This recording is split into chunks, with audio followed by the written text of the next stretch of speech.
Music by A to Z Dhaka. आप सुन रहे हैं जितेंद्र बाबा तिवारी को। शादी के भातार नहीं लाया खटिया, शादी के भातार नहीं लाया खटिया। अब देवरे मनई है सुहाग रतिया, अब देवरे मनई है सुहाग रतिया। शादी के भातार नहीं लाया खटिया, शादी के भातार नहीं लाया खटिया। अब देवरे मनई है सुहाग रतिया, अब देवरे मनई है सुहाग रतिया।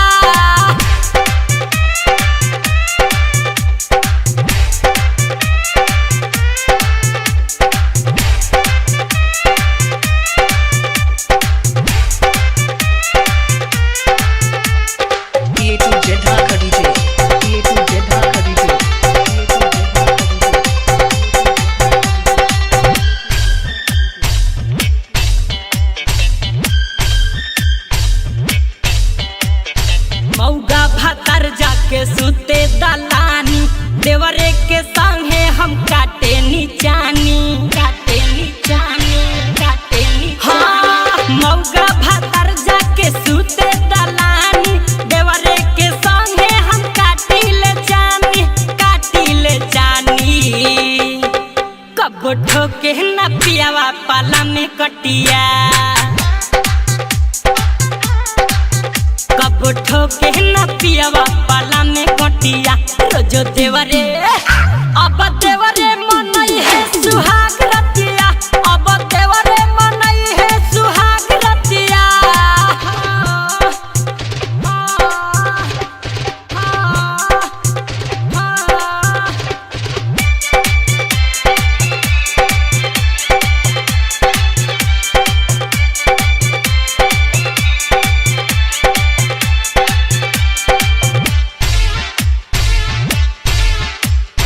अगला के बाजार परे अस भातार पे, देवरे मजा लूटे खुला गतार से।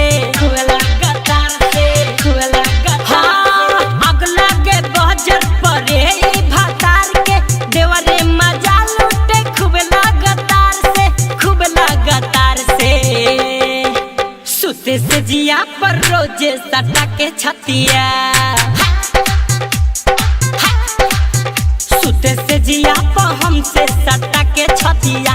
रोजो देवरे अब देवरे मनई है सुहाग रतिया, अब देवरे मनई है सुहाग रतिया।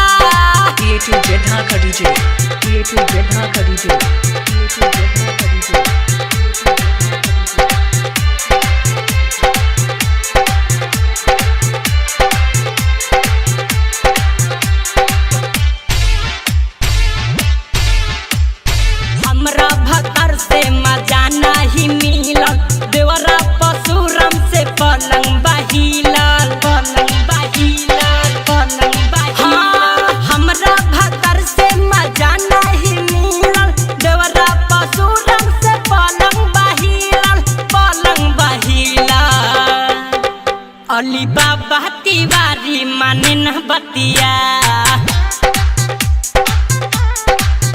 अली बाबा तिवारी माने न बतिया।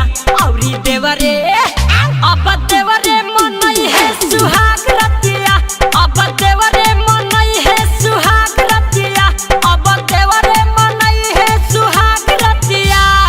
Recording by A to Z Dhaka.